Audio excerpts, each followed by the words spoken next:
Tumayo ang lahat para sa isang panalangin. Sa ngalan ng Ama, ng Anak, ng Espiritu Santo. Amen. Pwede na kayong umupo. Magandang umaga mga bata. Kumusta ang araw niyo? Mabuti naman kung ganon. Meron bang lumiban sa ating klase? Mabuti. Parang napapansin kong matamlay ang aking mga mag-aaral. Gusto niyo bang ng isang pamukaw sigla?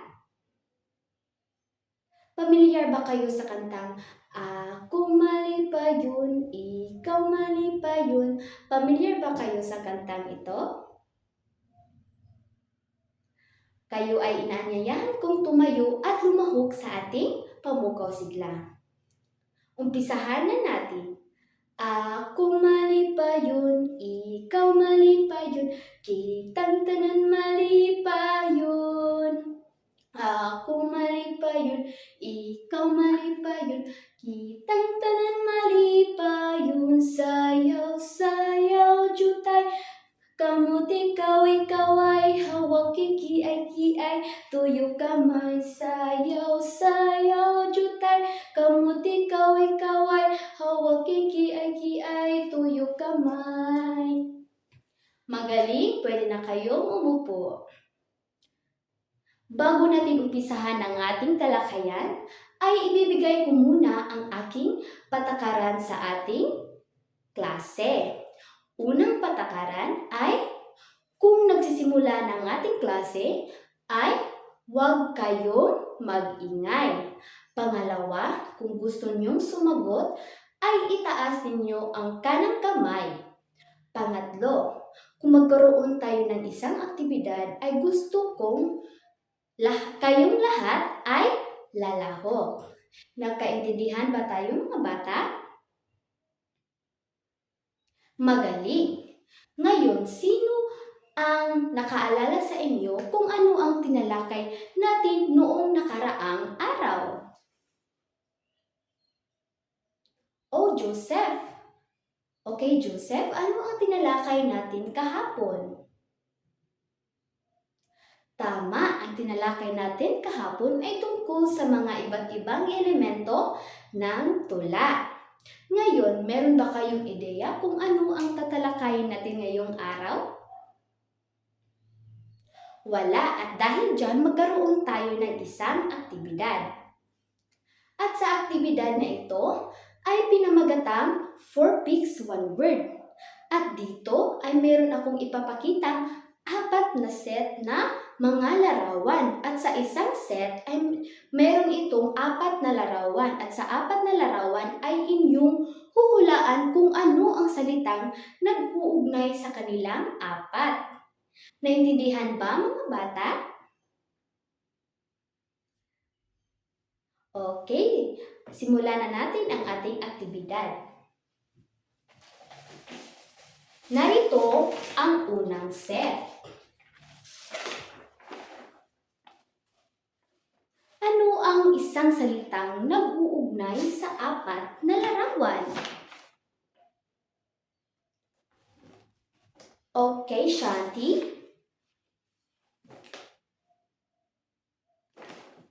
Okay, katotohanan. Tama ba mga bata?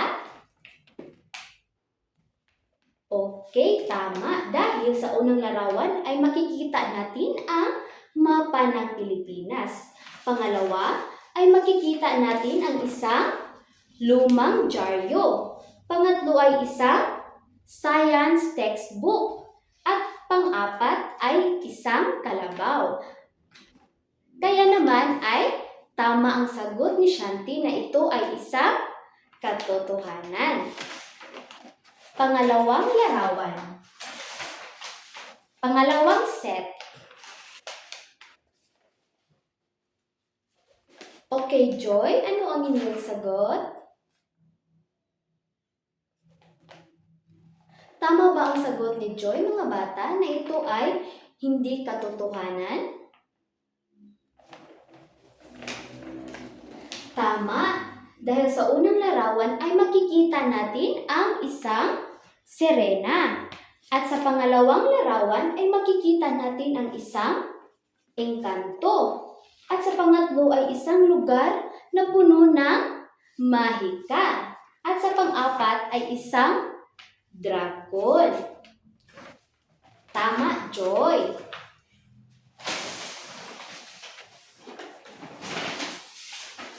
At narito ang pangatlong set.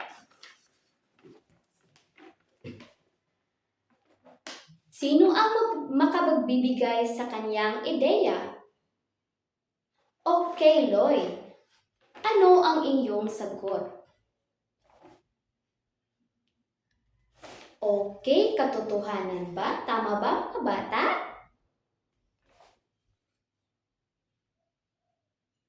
Tama, ito ay isang katotohanan. Dahil dito, sa unang larawan ay makikita natin ang isang libro tungkol sa buhay ni Jose Rizal.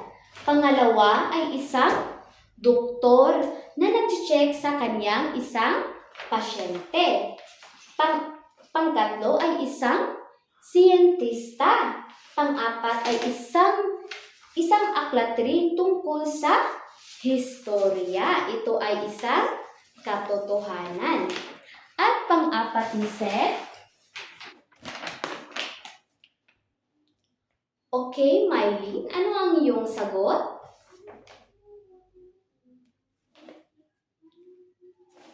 Di katotohanan? Tama, ito ay isang hindi katotohanan. Dahil sa unang larawan, makikita natin ang isang prinsesa. Sa pangalawa ay isang superhero. Pangatlo ay isang comic book. At pang-apat ay isang halimaw. Tama. Ngayon, meron na ba kayong ideya kung ano ang tatalakayin natin ngayon? Katotohanan? May tama ka rin. So ngayon, ang tatalakayin natin ay tungkol sa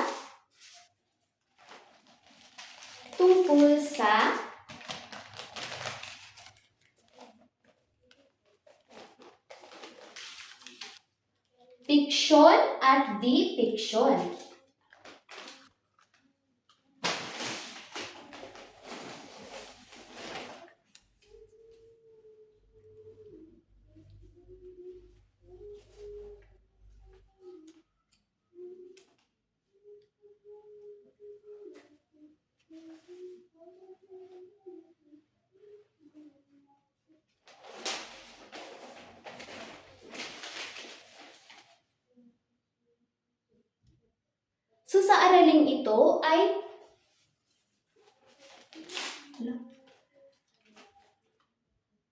So sa araling ito ay meron tayong tatlong mga layunin. Ang unang layunin ay nalalaman ang pagkakaiba ng fiksyon at di-fiksyon. Pangalawa ay nasusuri ang bawat akda ng fiksyon at di-fiksyon. Pangatlong layunin ay nakapagpapakita ng pagpapalaga sa mga fiksyon at di-fiksyon na mga akda. Ngayon, ang fiksyon ay likha lamang ng ating imahinasyon, meaning hindi ito katotohanan. Maaring may mga elemento ng katotohanan, ngunit kadalasang may elemento ng katang-isip. Kung napapansin ninyo sa ating mga telebisyon, ay meron tayong mga fiksyon na mga sinima, kung saan dito nilahad ang mga katang-isip ng mga tao.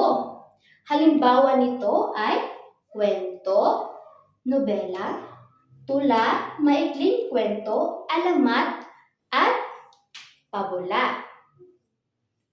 Ngayon dadako naman tayo sa di-fiksyon.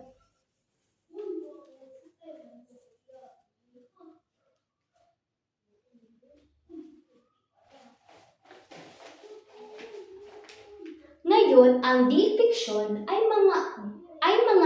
mga akda batay sa katotohanan o tunay na pangyayari. So, ang di-fiksyon ay nangyayari talaga sa totoong buhay ng isang tao. At narito ang mga halimbawa ng di-fiction. Unang halimbawa ay isang balita. Pangalawa ay isang talambuhay. Pangatlo ay isang sanaysay. Pang-apat ay isang ulat. At panglima ay isang artikulo. At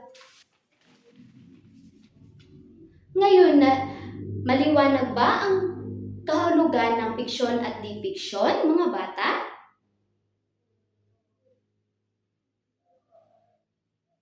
Magaling! Ang fiksyon ay likha lamang ng ating imahinasyon. Subalit ang di-fiksyon ay mga akda batay sa karanasan ng isang tao.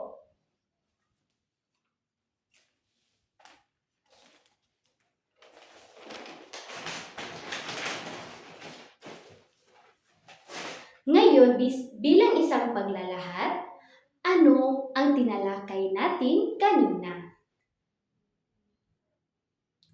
Tama, ang tinalakay natin kanina ay tungkol sa fiksyon at di-fiksyon. Ano kaya ang kaibahan sa kanilang dalawa?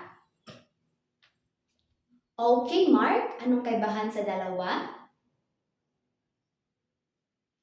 Tama, ang fiksyon ay likha lamang ng ating imahinasyon, meaning hindi ito nangyayari sa totoong buhay.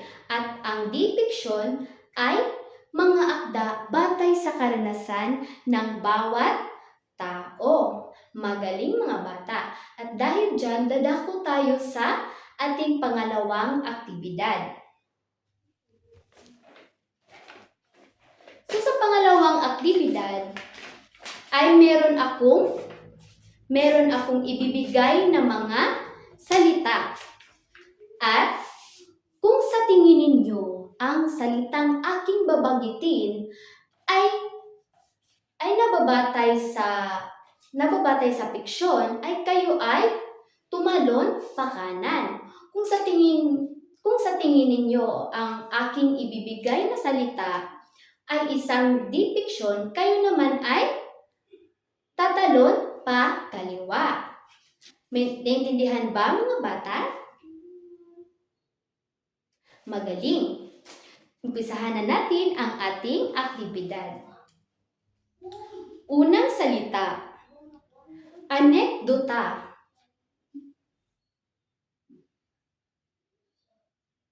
Tama, ito ay di-fiksyon. Tama. Pangalawang salita ay pangalawang halimbawa, ang alamat ng makahiya. Ano ito, fiksyon o hindi fiksyon? Ano yun? Kung fiksyon ay tatalon kayo pa kanan. Kung hindi naman fiksyon ay kayo ay tatalon pa kaliwa. Ang alamat ng makahiya. Fiksyon o di fiksyon? Tama, ito ay isang fiksyon. Pangatlo, Florante at Laura. Ano kaya ito, fiksyon o hindi fiksyon? Tama, ito ay isang fiksyon. Pang-apat, mitolohiya. Huwag kayong magtutulakan, mga bata. Ano kaya ito? Mitolohiya, fiksyon o hindi fiksyon? Tama, ito ay nabibilang sa fiksyon. Panglima, nobela. Tama, ito ay isang fiksyon rin. Pang-anim, el filibusterismo. Tama, ito ay di-fiksyon. Pang-pito, Parabola. Tama, ito ay isang fiksyon. Pangwalo, ang agila at ang maya. Ano kaya ito, fiksyon o di fiksyon? Tama, ito ay isang fiksyon. At pangsyam, talumpati. Tama, ito ay nabibilang sa di fiksyon. At panghuli ay historia. Tama, ito ay nabibilang sa di fiksyon. Magaling mga bata. Talagang naintindihan ninyo ng maayos ang ating tinalakay kanina. Ngayon, dadako naman tayo sa ating pagtataya.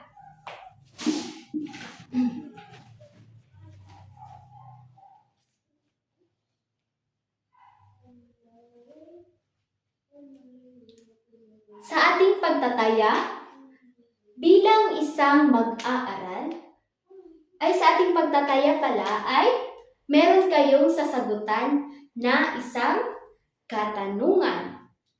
At ang katanungan ay, bilang isang mag-aaral, paano mo mapahalagahan ang mga fiksyon at di-fiksyon na mga akda ng kwento at iba pa upang mapahalagahan o mapakinabangan pa sa mga susunod na henerasyon? Sumulat lang kayo ng isang talata na binubuo ng 10 pangungusap. Naintindihan ba mga bata ang ating pagtataya? Okay, ang sulatan dito ay isang buong papel. At bibigyan kayo ng 10 minuto para sagutan ang inyong pagtataya. At narito ang rubrik sa pagwawasto ng inyong essay.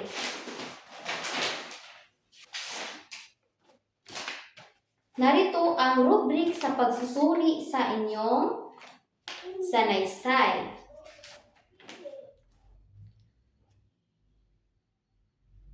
Mayroong mahusay, pinakamahusay, mahusay, katamtaman, kailangan ng pagpapabuti at hindi maayos. So, meron tayong 5 kategorya. Una ay ang panimula, katawan ng sanaysay, konklusyon, organisasyon, gramatika at mekanika. Kung pinakamahusay ang inyong panimula, ay bibigyan kayo ng 5 puntos. Kung ito ay mahusay, may 4 na puntos. At katamtaman, 3 puntos. Kailangan ng pagpapabuti, 2 puntos. Hindi maayos ay 1 puntos lamang.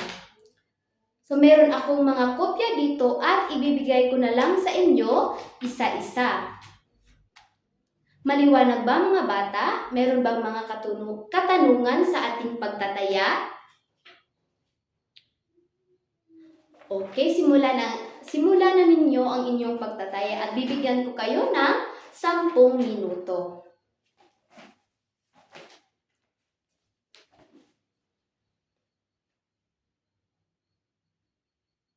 Tapos na ba mga bata? Okay. Ipapasa ang inyong papel sa harap para walang gulo. Okay. Bilang takdang aralin, ay gusto kong magdala kayo ng isang halimbawa ng mga akda na tingin nyo ay fiksyon at di-fiksyon. At pagkatapos ay iulat ninyo sa harap ng klase kung bakit ito naging fiksyon at di-fiksyon.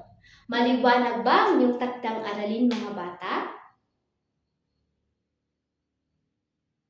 Magaling! At dito nagtatapos ang ating talakayan. Nawa'y marami kayong natutunan sa ating aralin ngayon. Paalam mga bata!